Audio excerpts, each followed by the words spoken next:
Assalamualaikum warahmatullahi wabarakatuh.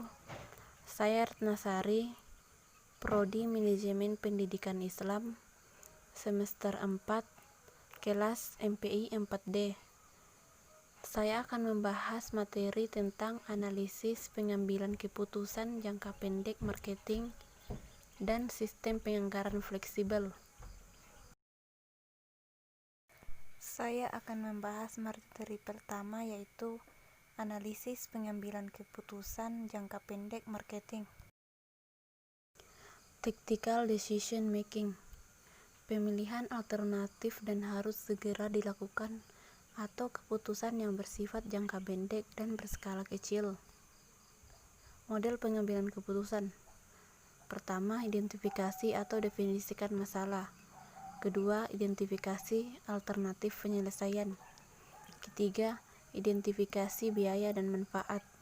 Keempat, pengumpulan biaya relevan. Kelima, pertimbangan faktor-faktor kualitatif. Biaya relevan, biaya yang harus dipertimbangkan atau biaya yang akan digunakan dalam pengambilan keputusan. Syarat-syarat biaya relevan yaitu merupakan biaya masa yang akan datang, berbeda antara alternatif tindakan. Penentuan harga ada 3. Yang pertama, strategi penentuan harga. Harga merupakan komponen yang berpengaruh langsung terhadap laba perusahaan. Tingkat harga yang ditetapkan mempengaruhi kuantitas barang yang dijual. Selain itu, secara tidak langsung harga juga mempengaruhi biaya, karena kuantitas yang terjual berpengaruh pada biaya yang ditimbulkan dalam kaitannya dengan efisiensi produksi. Penetapan harga mempengaruhi pendapatan total dan biaya total, maka keputusan dan strategi penetapan harga memegang peranan penting dalam setiap perusahaan. Yang kedua, model penentuan harga. Kotler dan Armstrong berpendapat bahwa ada 2 faktor utama yang perlu dipertimbangkan dalam menetapkan harga. Pertama, faktor internal, yaitu perusahaan mencakup tujuan pemasaran perusahaan, strategi bauran pemasaran, biaya, dan organisasi.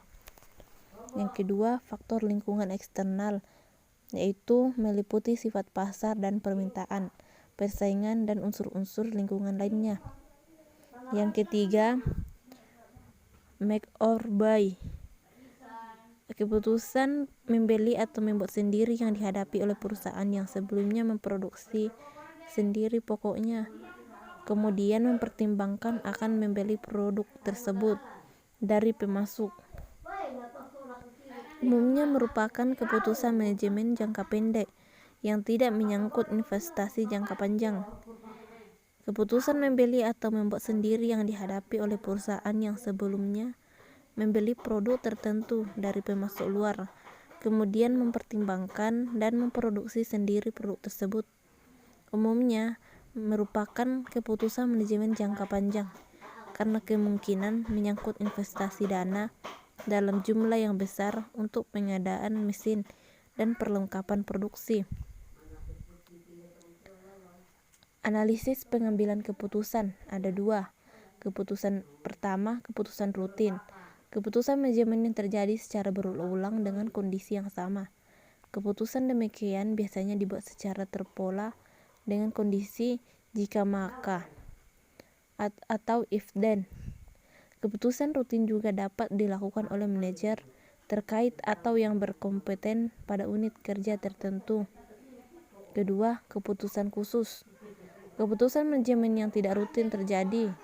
Keputusan ini menyangkut masalah yang spesifik atau khusus, sehingga untuk memutuskannya diperlukan informasi analisis yang seksama. Keputusan ini juga disebut keputusan taktis. Pengambilan keputusan taktis yang tepat berarti bahwa keputusan yang dibuat mencapai tidak hanya tujuan terbatas, tetapi juga berguna untuk jangka panjang. Langkah-langkah untuk dapat menghasilkan keputusan taktis yang baik. Pertama, merumuskan inti masalah yang dihadapi. Kedua, mengidentifikasi semua alternatif. yang mungkin dapat menyelesaikan masalah dan mengeliminasi alternatif yang tidak mungkin dilakukan. Ketiga, mengidentifikasi prediksi biaya dan manfaat dari setiap alternatif yang memungkinkan dan mengeliminasi biaya dan manfaat yang tidak relevan. Yang keempat, membandingkan biaya dan manfaat relevan dari setiap alternatif. Yang kelima, nilailah faktor-faktor kualitatif. Faktor-faktor kualitatif dapat ditangani dengan cara diidentifikasi, dikuantifikasi, dan dipertimbangkan.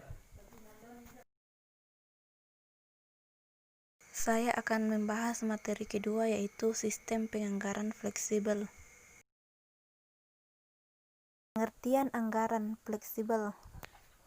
Anggaran adalah pendekatan yang formal dan sistematis dalam pelaksanaan tanggung jawab manajemen di dalam perencanaan, koordinasi, dan pengawasan.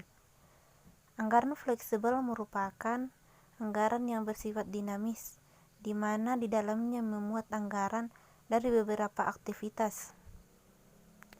Sistem harga pokok standar dalam praktek bisnis ada 3. Pertama, harga pokok standar adalah harga pokok yang ditentukan di muka sebelum proses produksi berjalan dan merupakan harga pokok yang seharusnya untuk membuat satu produk tertentu berdasarkan kondisi-kondisi atau efisiensi ekonomi yang tertentu. Kedua, karakteristik harga pokok standar yaitu mempunyai sifat yang sama dengan harga pokok taksiran, yaitu sama-sama ditentukan di muka sebelum proses produksi berjalan, ditentukan dengan cara yang lebih teliti dibandingkan dengan harga pokok taksiran atau harga pokok standar. Merupakan harga pokok yang seharusnya dapat dipakai sebagai dasar penilaian terhadap harga pokok yang sebenarnya, karena merupakan harga pokok yang seharusnya pada kondisi tertentu. Penyimpangan harga pokok yang sebenarnya terdapat harga pokok standar dapat dipakai sebagai dasar pengendalian biaya proses penentuan harga pokok standar. Yang ketiga, penentuan standar berdasarkan ketelitian atau ketepatan. Standar dapat digolongkan menjadi beberapa jenis. Yang pertama, standar teoritis, yaitu merupakan hasil terbaik yang dapat dicapai dalam pelaksanaan hasil ideal. Yang kedua, rata-rata biaya periode yang lalu, yaitu didasarkan atas rata-rata biaya pada periode sebelumnya. Yang ketiga, standar normal, yaitu didasarkan kepada keadaan kegiatan dan ekonomi yang normal di masa yang akan datang. Standar ini dapat berdasarkan biaya-biaya periode yang lalu dengan penyesuaian sesuai dengan keadaan atau perubahan di masa yang akan datang. Yang keempat, hasil terbaik yang dapat dicapai, yaitu didasarkan atas hasil terbaik yang dapat dicapai dalam praktek dengan memperhitungkan hambatan yang tidak dapat dihindari. Sistem harga pokok standar dalam praktek di dunia pendidikan. Harga pokok standar atau standar costing adalah pembebanan harga pokok kepada produk atau jasa tertentu yang ditentukan di muka dengan cara menentukan besarnya biaya standar dari biaya bahan baku, biaya tenaga kerja, dan biaya overhead pabrik untuk mengolah satu satuan produk atau jasa tertentu. Jasa adalah meliputi segenap kegiatan ekonomi yang menghasilkan output keluaran berupa produk atau konstruksi atau hasil karya non-fisik yang lazimnya dikonsumsi pada saat diproduksi dan memberi nilai tambah pada bentuk form seperti kepraktisan, kecocokan, kepastian, kenyamanan, dan kesehatan, yang pada intinya menarik citra jasa pada pembeli pertama.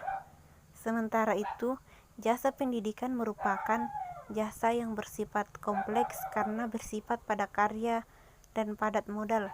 Artinya, dibutuhkan banyak tenaga kerja yang memiliki skill khusus dalam bidang pendidikan dan pada modal karena membutuhkan infrastruktur atau peralatan yang lengkap dan harganya cukup mahal, menyelenggarakan kegiatan usaha dalam berbagai bidang ekonomi. Lembaga pendidikan yang ada sekarang di Indonesia ini sebagian besar memanfaatkan keberlangsungannya dengan berorientasi pada imbal jasa. Siswa atau mahasiswa membayar atas ilmu yang diterimanya sebagai siswa konsumen dan lembaga pendidikan sebagai pelaku usaha. Sekian dari saya. Wassalamualaikum warahmatullahi wabarakatuh.